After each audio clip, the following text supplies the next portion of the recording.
The crimes of Jeffrey Dahmer made the world cringe. 17 murders, cannibalism, sex with the dead. A man who made his Milwaukee apartment into a violent and erotic death chamber. One thing led to another. It took more and more deviant type behaviors to satisfy my urges. Dahmer even tried to create living sex zombies by injecting acid into their brains. Jeffrey Dahmer, it seemed, was as close to raw evil as the world had ever known. Jeffrey thought he was the devil. Jeffrey thought he was so evil that he was equal to the devil.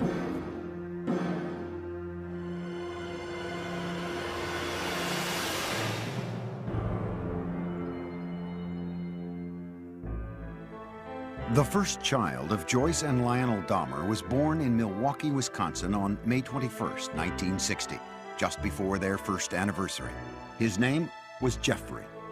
It was a very happy time when Jeff was first born, and for a couple of months it was like everything was brand new and very, very enjoyable and happy, looking forward to the future. While Jeff's father pursued his chemistry degree, Jeff grew into a bright and loving child. He was very exuberant. He liked to wrestle. He liked to run around and ham it up for the camera. And he liked to play with kids. He liked to get together with them. And he was very outgoing. Jeff was also an extremely curious child. He seemed to want to play with things and feel things and get to know their texture, and he seemed to be very much in tune with what's around him. He just wanted to know what was going on. He had a fascination with animals as a youngster. Once, 4-year-old Jeff watched his father collect the bones of small animals that had died under the house. I brought him out, put him in a metal pail just to collect them all in one place, and they dropped in with sort of a clanking noise, and Jeff seemed kind of interested in that noise, and he took a hold and let them drop down in too. You know, in retrospect, everything looks grim and dark and sinister. You know, like, could that be the start of something evil? Well, I have to admit, it's simply just the curiosity of a child. Lionel finished his schooling with a PhD in chemistry. The family moved to Ohio, relocating 3 times before settling down on a nearly 2-acre wooded lot in the town of Bath, an hour's drive south of Cleveland. It was then that Lionel began to notice the previously gregarious Jeff had become shy and withdrawn.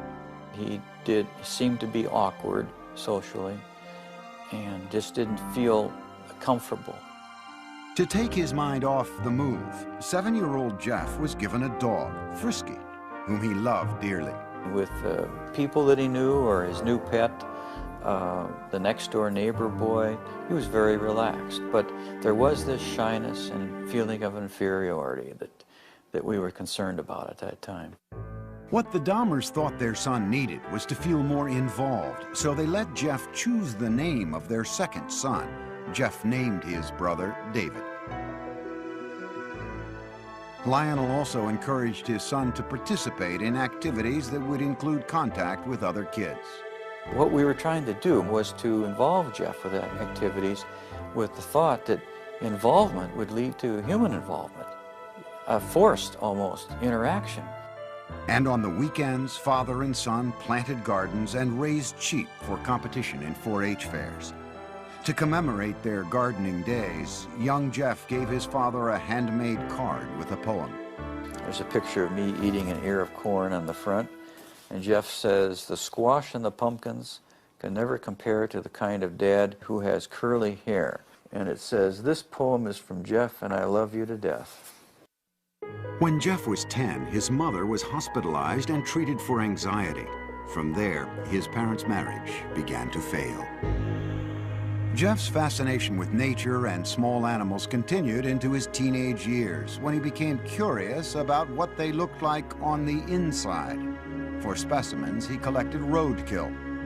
Riding around the country roads in Bath, carrying garbage bags, Jeff searched for carcasses. Jeff brought the roadkill he found into the backyard of the house, and there in the secrecy of the woods, he dissected the animals. I really have become convinced that that was sort of the starting point in this downward spiral of his. And it was associated with his puberty. And when you have hormones kicking into this terrible mixture, what he's doing, he's investigating insides of animals. And his sexuality was developing at the same time. Teenage Jeff was discovering that he felt sexually attracted only to men. But the thoughts of sex with men became interlocked with fantasies of killing another man and dismemberment. The fantasies excited him, but they were unspeakable. I think it was around age 14 or 15. Started having obsessive thoughts of violence intermingled with sex. And it just got worse and worse. I didn't know how to tell anyone about it, so I didn't. I just kept it all inside. The fantasies included lying next to an unconscious man. For the first time, Jeff's fantasies crossed the line from his mind into action. He devised a plan. He would knock out a local jogger with a bat and lie next to him. On the day he opted to wait for his victim, the jogger didn't run by. He never attempted the clubbing a second time. As he entered high school, his sexual fantasies traumatized him. To escape, he began drinking.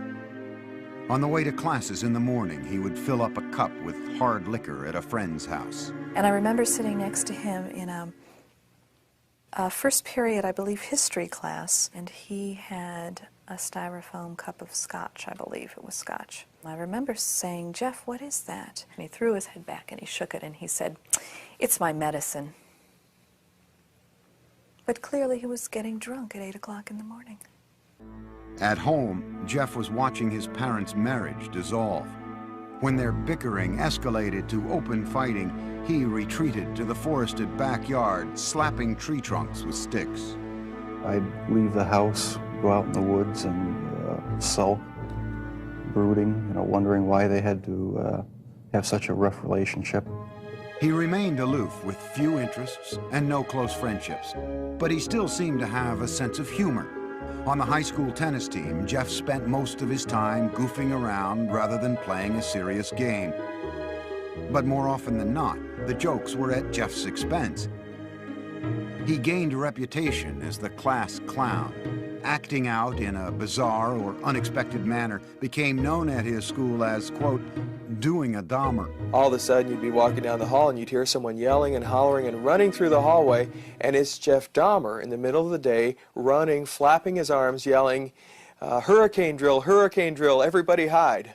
At one point, Jeff collected money from classmates in exchange for a show at the mall. And a woman is handing out samples of sunflower seeds, and Jeff is taking one and then another and being very polite like he always was, and then just spits them out all over the place and starts yelling at the top of his lungs, "I'm allergic, I'm allergic, I'm allergic," and runs away. During his junior year, Jeff went along on a school-sponsored trip to Washington, D.C. And Jeff said, "I have an idea, let's go see the vice president." And we sort of all laughed and said, "Yes, sure, the vice president." Jeff went to a payphone. When he returned, he announced that they would be seen in the office of Vice President Walter Mondale in 2 hours. He had explained that we were high school students from Ohio working on our school newspaper, and we were in town for a week, and could we come and talk to someone in the vice president's office? His slick talking worked.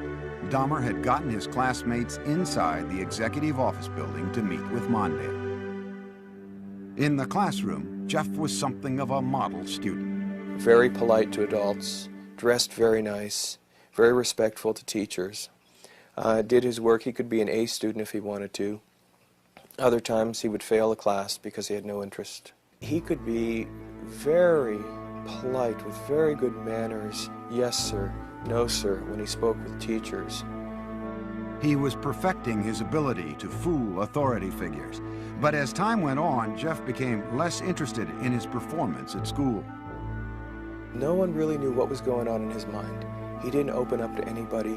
He didn't have any close friends. And he had really slipped away from his social life the older we got in high school. At the school near Bath, Ohio, Jeffrey remained an alcoholic outcast. His behavior was the subject of mockery from other students. I don't think he connected, he didn't engage with people. So if you don't engage with people, then you, give and take of conversation and feelings, then you end up internalizing a lot. You fantasize a lot. And then the next step is to think that some of those fantasies may be real. A step Jeff was ready to make. He would kill his first victim just after high school graduation. For Jeffrey Dahmer, the summer of 1978 started with high school graduation. It would be downhill from there. His parents, after years of open and bitter fighting, divorced. Jeffrey's father, Lionel, moved out of the family house in Bath, Ohio, and into this nearby motel. Unbeknownst to Lionel, Jeff's mother took younger brother David and moved to Wisconsin. Jeffrey found himself home alone. Jeffrey was 18, and like most teens his age, he had active sexual fantasies. But Jeffrey's deviated from the norm to include thoughts of killing his lover. Now the isolation of the empty family home gave him the opportunity to act out those fantasies. Just weeks after graduation, Jeffrey picked up a hitchhiker along the road. It was 18-year-old Stephen Hicks. I wish I just kept on going, but I didn't. Turned around, picked him up, and that's when the nightmare became a reality.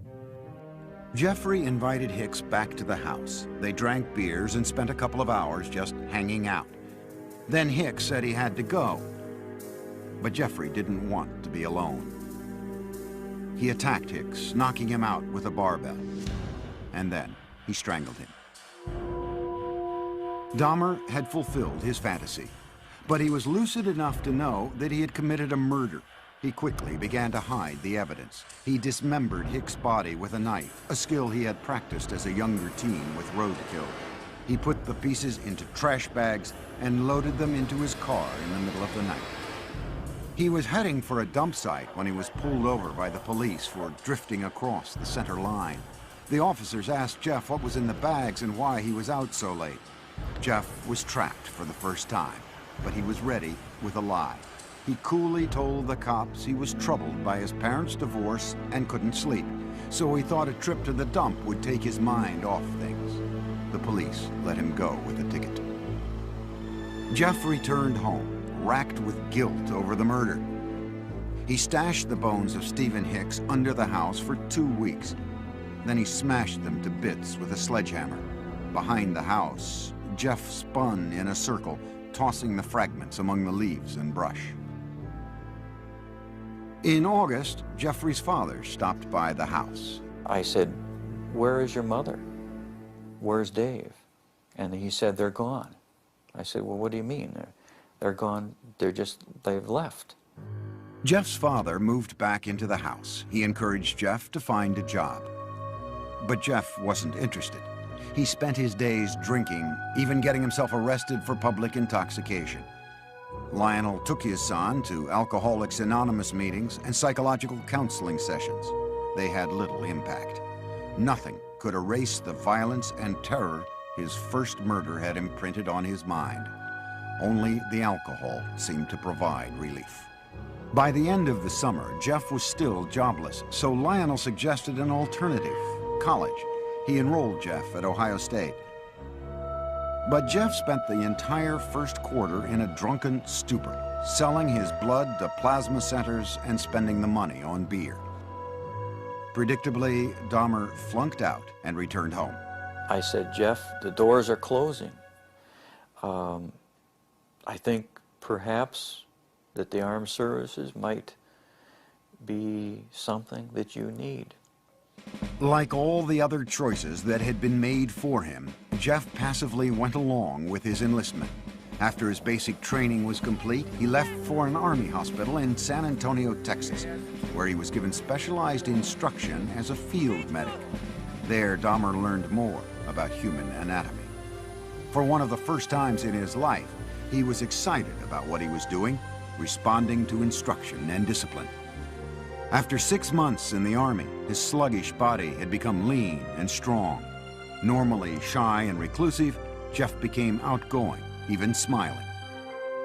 But the mood swing was temporary. The Army sent him for a tour of duty in Germany, and there, once again, Jeff emptied bottle after bottle. His superiors noticed and gave Dahmer an early discharge.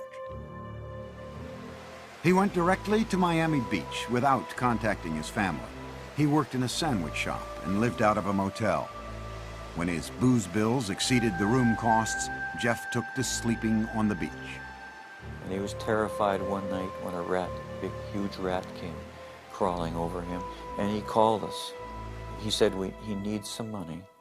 I said, we won't send you money, but we'll send you a ticket. You come home. So I met him at the airport, Cleveland Hopkins Airport, and he had a smile on his face.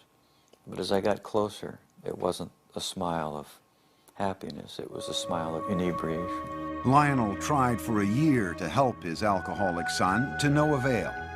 Jeff was sent to stay with his father's mother near Milwaukee. There, he seemed to find some stability at last, making a concentrated effort to turn his life around. He stopped drinking, went to church with his grandmother, and he fought what he believed were immoral homosexual urges, which eventually led to his inescapable fantasies about murder. Dahmer even found jobs, first at a blood bank and then working nights as a chocolate mixer in a candy factory. But the lifestyle of church-going and right living, as he called it, didn't last. After 3 quiet years in his grandmother's home, Jeff came face to face with his fears. At the library, a man handed him a note offering sexual favors. Dahmer declined, but he would later say the note was a turning point. It awakened sexual desires deep inside him. Specifically, he wanted the submissive company of another male. He wanted someone to fulfill his sexual needs, but he didn't want to be burdened by anyone else's needs. Jeffrey started with a perfectly submissive partner. He stole a store window mannequin. He kept the plastic man in his closet, bringing it out to masturbate onto until his grandmother found it and insisted he get rid of it. On his free nights, Jeffrey began exploring gay life in Milwaukee, browsing through porn shops and going to bathhouses. The bath clubs catered mostly to men seeking anonymous sex. To make his partners there submissive, Jeffrey gave them drinks laced with sleeping pills. When they fell unconscious, he would lie down next to them, listening to the sounds of their bodies, their heartbeats, their stomachs. But the drugging experiments ended when one man overdosed and spent a week in the hospital. Jeff was asked never to return to the club. But he then discovered the gay bars and discos of Milwaukee. These would become the killer's favorite hunting grounds.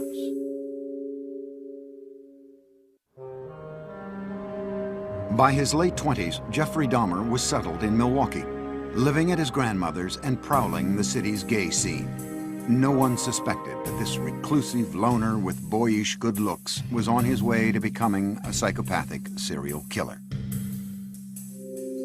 He did take pleasure in the fact that he was in control of his own little world, that nobody knew what was going on, that he was the master of it.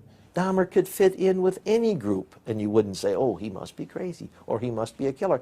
That's why he was so successful. He was not a repulsive individual. Certainly not in Milwaukee's gay nightclubs. We have it on good facts that he was considered somewhat of a honey in the gay community, that people found him attractive.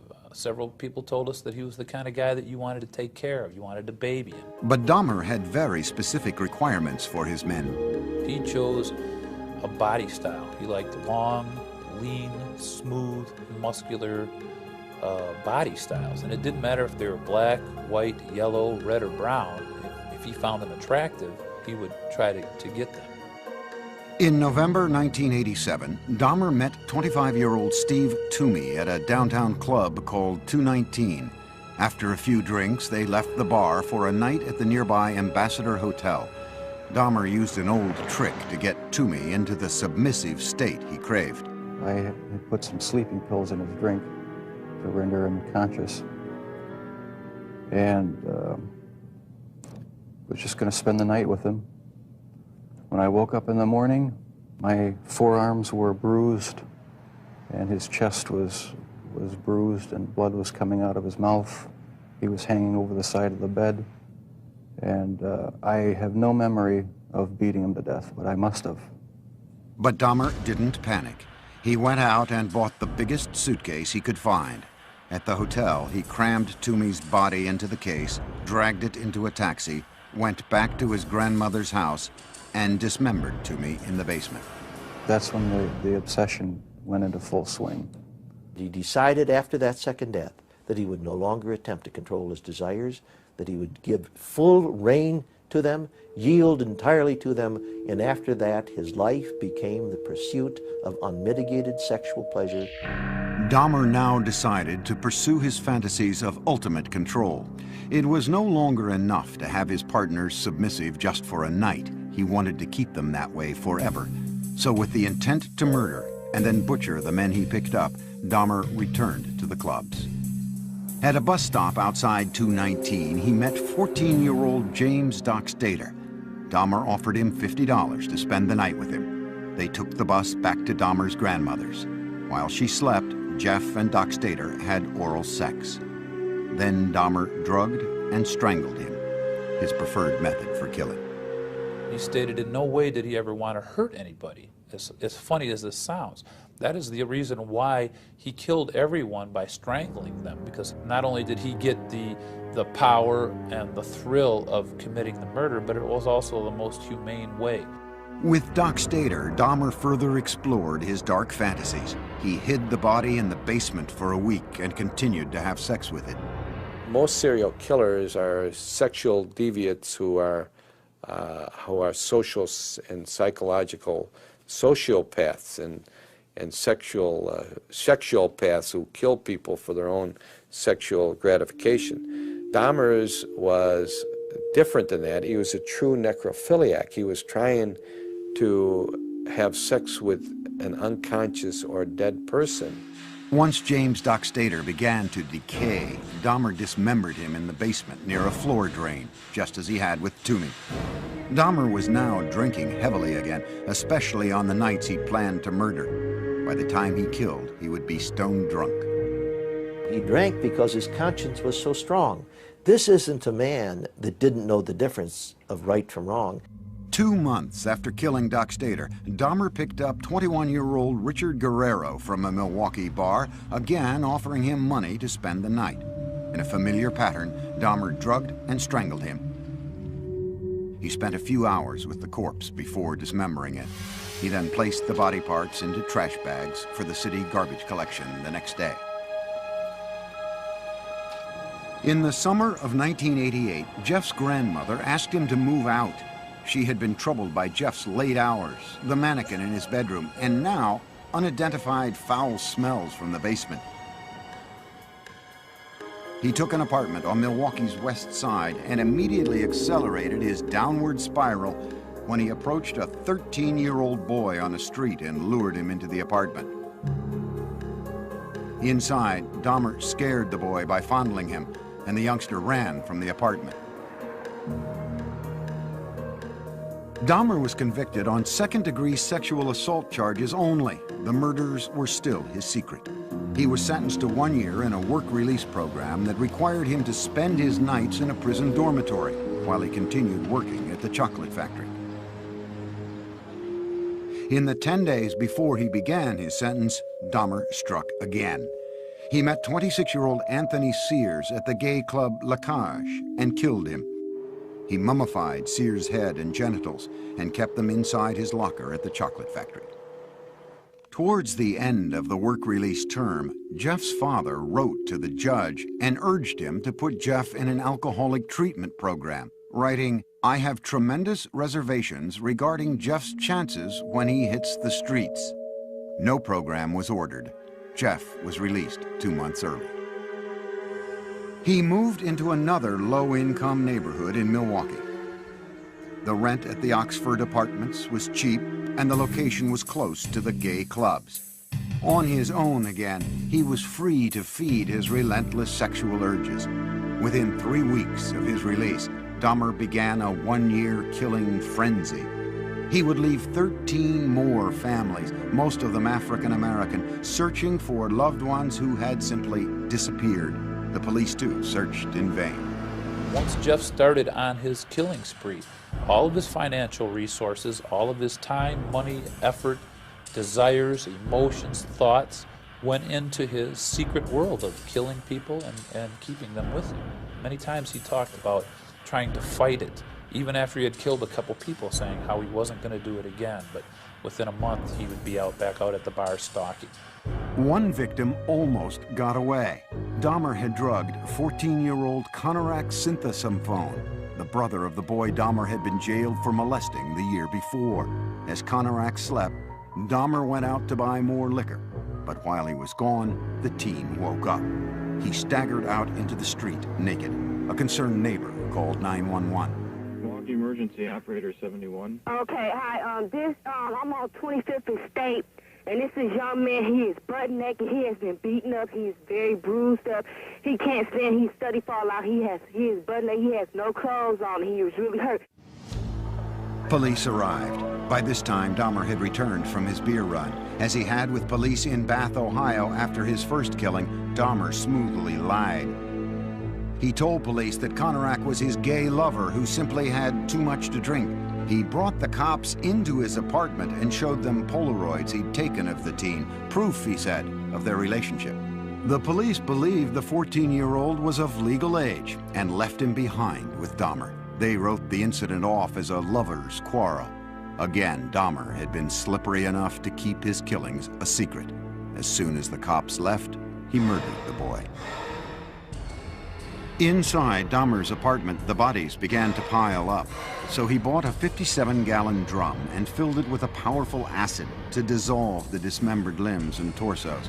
After weeks in the acid, the remains of Dahmer's would-be lovers became sludge, which he flushed down the toilet or the bathtub drain. For others, Jeffrey boiled the skin off their bones on the stove. A sweet, bitter odor of death began to infest the building, and many tenants traced the smells straight to Dahmer's door. It's awful funny. Whatever Jeff was cooking, Jeff never bought no groceries. So what could he have been cooking that smelled like chitlins? Chitlins have a very peculiar, nasty odor to them, you know. Dahmer was pathologically lonesome, not wanting his sexual partners to leave him even after death. He took keepsake photos while removing their flesh and then preserved certain parts. And one thing led to another. It took more and more deviant type behaviors to satisfy my urges. He devised a plan to build a shrine out of skeletons and skulls, but he was still in search of the perfect partner, one who was completely submissive but alive and not prone to decay. On a few still living victims, Dahmer used a power drill to open small holes in their skulls. Then he injected acid into their brains. According to Dahmer, none of his experimental zombies lived longer than a day. And in perhaps the ultimate effort to keep his victims with him, Dahmer began eating their flesh. It made me feel like they were a permanent part of me. Besides the just mere curiosity of what it would be like, it made them feel that they were a part of me, and it gave me a sexual satisfaction to do that. Throughout this year of ruthless killing, Dahmer still appeared outwardly normal. In this video, taken at his grandmother's house on Thanksgiving, Dahmer talked calmly with his father. Well, you're looking good. Grandma was saying that she thought that you got quite a bit thinner, but you look fit. I don't know. Well, I've been surviving mostly on McDonald's food. It's just so much easier just to pop into a restaurant. But yeah, like I've said before, it gets too expensive, and it does. I have to start eating at home more. It's amazing how he could sit there and appear like he's, you know, clean cut, nice jacket on, and talking very hopefully about his job, intelligent. It's amazing how much a human being can hide from another human being. But careful as he was, Jeffrey Dahmer was about to run out of good lies. In July 1991, the city of Milwaukee discovered a serial killer, 31-year-old Jeffrey Dahmer. One man, Tracy Edwards, had managed to escape from the horrors of Dahmer's apartment and flag down a passing patrol car. When the officers entered the apartment, they found 83 Polaroids of bodies in various stages of dismemberment. There were more shocking discoveries in the kitchen. There were 4 fully enfleshed skulls still there, sitting in a refrigerator. One of the officers said he opened the icebox. He heard a scream. It was only later that he realized that it was he himself who had screamed. TV news cameras rolled as what was left of the victims was carried out. The 57-gallon drum filled with the torsos of 3 men. A freezer with dismembered limbs and flesh. Metal cooking pots with mummified hands and genitals. This time, there was no lie Dahmer could tell to save himself. He was walking in a pretty defeated manner. His shoulders were hunched, his head was down, he was sweating profusely. He kind of had a faint, kind of a whining, like a baby crying noise about him. At the police station, detectives began a marathon interview with the suspected killer. Dahmer at first blamed the booze instead of himself, saying he wouldn't have been caught if he hadn't been so drunk. But Dahmer was now clearly scared. The look of terror and almost hysteria that he had on his face in the interrogation room that first night as he was coming down off the alcohol and finally realizing that the gig was up. He was caught. He did cry several times. He went into a rage. Besides asking to kill himself, he stood up and pounced around a couple times. Once Dahmer sobered up, no one could guess at the gruesome details to follow. He made this statement: when I tell you what I'm going to tell you, you're going to be famous. And I tried to say, look, Jeff, there's nothing that you can tell me that is going to freak me out. And he laughed at that. He said, you don't know what I've done. Dahmer spent the next 6 weeks with the detectives, recounting the murders of 17 men, a 159-page confession. It seemed cathartic to Dahmer to finally get the deeds of the last 13 years off his chest. With the information from his confession, investigators went back to Dahmer's childhood home in Bath, Ohio. They raked up the shattered bones of Stephen Hicks, Dahmer's first victim. The Milwaukee County coroner started matching skulls with torsos, and the police began the sad task of notifying families.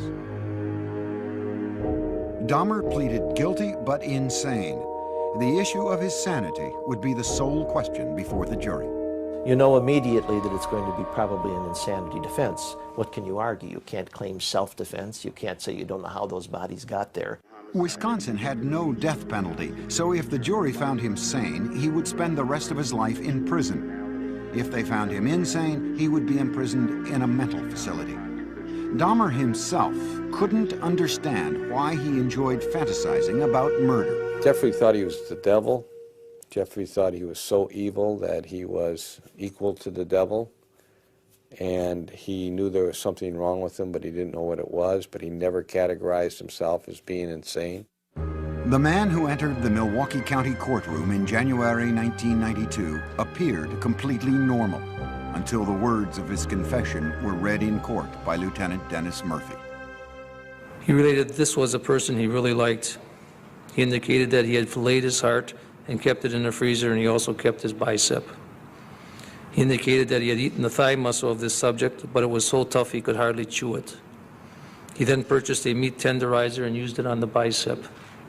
Dahmer's father, Lionel, sat in the courtroom beside his second wife, Sherry, stunned by what he heard. No one softened the blow for us. No one told us, no one prepared us with any of these details. How could this be? How could I have not known about it? Dahmer's crimes seemed to be devastating proof of insanity. What else could explain the actions of a man who had sex with the dead, dismembered their bodies, preserved their skulls, and ate their flesh, all for sexual gratification? But the law has a very strict interpretation of insanity.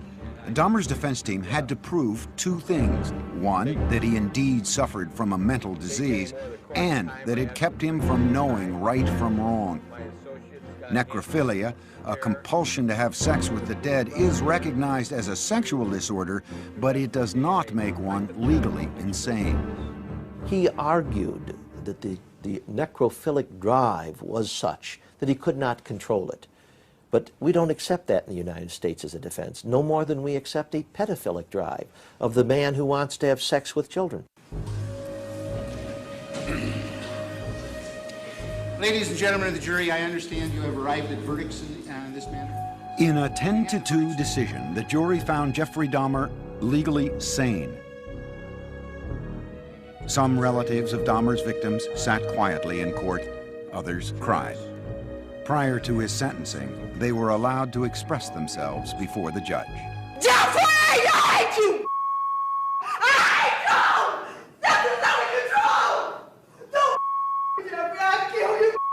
I'll get you, motherfucker!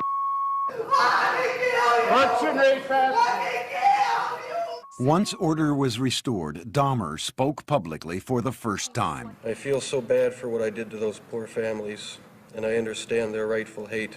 I have seen their tears, and if I could give my life right now to bring their loved ones back, I would do it. I am so very sorry. Many questioned the emotional depth of Dahmer's apology, whether a man who killed so routinely had the conscience to feel remorse. The judge sentenced Dahmer to a 937-year prison term, but it would last only a few tormented years.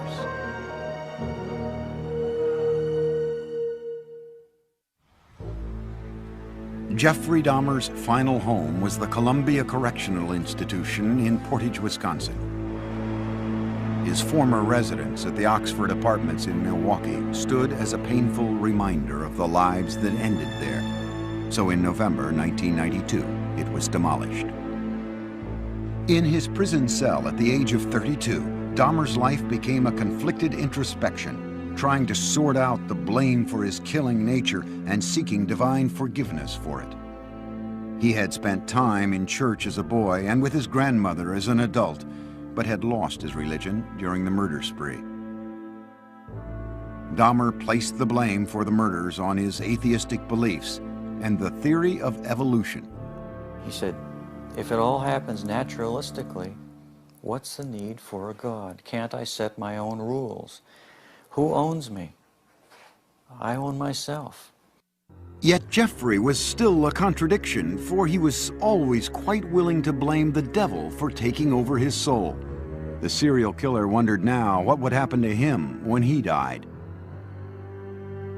Dahmer decided he wanted to be baptized. Evangelist Roy Ratcliffe was called by the prison minister to talk with the inmate in April 1994. He was a very affable, congenial, likable sort of person. I always felt like I was dealing with a small boy in a grown-up man's body. He could get real excited and interested in neat or cool things that a little boy would get involved in. 1 month later, Dahmer was taken to the prison medical center, where he was baptized in a whirlpool. On the way, we walked by other prisoners who were coming by with mops and brooms and various cleaning devices, and they looked up, and the only one they saw whom they recognized was Jeff, and so they called out in a very friendly, banter, "Hey, JD, how's it going?" And he called back, "I'm going to be baptized, this is great." Dahmer appeared to be making a remarkable transformation in prison. He would ask questions. He he would say, but wait, what about this? What about that? So uncharacteristic of the earlier years. You know, go back to senior year in high school, you wouldn't get any of that. He was so interactive and so concerned about our welfare. You know, he was reaching out. He was rehumanizing. But those dark, haunted fantasies remained with Dahmer. I'll probably have to live with it for the rest of my life. I wish it would go away. I wish there was some way to completely get rid of the compulsive thoughts, the feelings. Dahmer got another reminder of his past when he was visited by Teresa Smith. Jeffrey had killed her brother, Eddie. First thing when he did when he came in is apologize for killing my brother. I asked him why my brother, and he said he seen the way he danced, you know, and he liked the way he looked. And he said I was just attracted to him. He said he had strangled him, and then he was trying some new experiment or something with preserving the skull and the body and whatever, and it didn't work. So he had to destroy him. Dahmer had spent his entire adult life as the predator. But now in prison, he became the prey. The notorious serial killer was a target for other inmates. In August 1994, he was attacked in the prison chapel with a crudely fashioned knife. He survived. But on November 29, 1994, inmate Christopher Scarver, who called himself Christ, bludgeoned Dahmer with a metal rod from the prison gym. Dahmer died on the way to the hospital. Among his last wishes, Dahmer had asked to be cremated. His ashes were split between his mother and father. There are statements in his will and testament that say, I don't want a marker, I don't want a grave, I don't want a funeral, I don't want any kind of... He's saying, I want to be wiped out. But the horrible questions that his life of killing posed do continue, and they defy answers. There's a mystery of mysteries that will never be solved, even if he lived. I don't know that what he was all about would ever be solved, except maybes. It's hard when there's no explanations. Sure, there were red flags in Jeff's life, but no one knew about him. He was so secretive and so careful.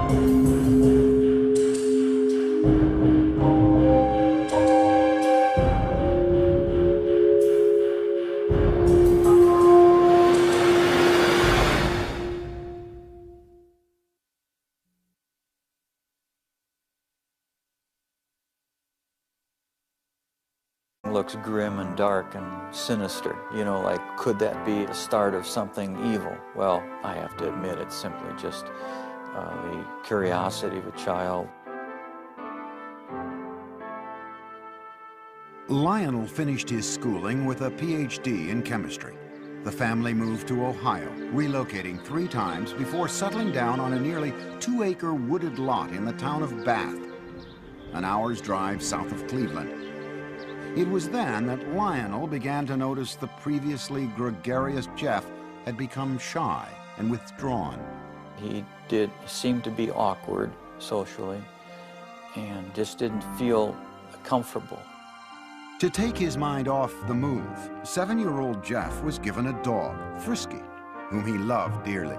With people that he knew or his new pet, the next door neighbor boy, he was very relaxed. But there was this shyness and feeling of inferiority that we were concerned about at that time. What the Dahmers thought their son needed was to feel more involved, so they let Jeff choose the name of their second son. Jeff named his brother David. Lionel, he dissected the animals. I really have become convinced that that was sort of the starting point in this downward spiral of his. And it was associated with his puberty. And when you have hormones kicking into this terrible mixture, what he's doing, he's investigating insides of animals. And his sexuality was developing at the same time. Teenage Jeff was discovering that he felt sexually attracted only to men. But the thoughts of sex with men became interlocked with fantasies of killing another man and dismemberment. The fantasies excited him, but they were unspeakable. I think it was around age 14 or 15. Started having obsessive thoughts of violence intermingled with sex. And it just got worse and worse. I didn't know how to tell anyone about it, so I didn't. I just kept it all inside. The fantasies included lying next to an unconscious man. For the first time, It was a very happy time when Jeff was first born, and for a couple of months it was like everything was brand new and very, very enjoyable and happy, looking forward to the future. While Jeff's father pursued his chemistry degree, Jeff grew into a bright and loving child. He was very exuberant. He liked to wrestle. He liked to run around and ham it up for the camera. And he liked to play with kids. He liked to get together with them. And he was very outgoing. Jeff was also an extremely curious child. He seemed to want to play with things and feel things and get to know their texture. And he seemed to be very much in tune with what's around him. He just wanted to know what was going on. He had a fascination with animals as a youngster. Once, 4-year-old Jeff watched his father collect the bones of small animals that had died under the house. I brought him out, put him in a metal pail just to collect them all in one place, and they dropped in with sort of a clanking noise. And Jeff seemed kind of interested in that noise, and he took a hold and let them drop down in too. You know, in retrospect, everything. The crimes of Jeffrey Dahmer made the world cringe. 17 murders. Cannibalism. Sex with the dead. A man who made his Milwaukee apartment into a violent and erotic death chamber. One thing led to another. It took more and more deviant type behaviors to satisfy my urges. Dahmer even tried to create living sex zombies by injecting acid into their brains. Jeffrey Dahmer, it seemed, was as close to raw evil as the world had ever known. Jeffrey thought he was the devil. Jeffrey thought he was so evil that he was equal to the devil.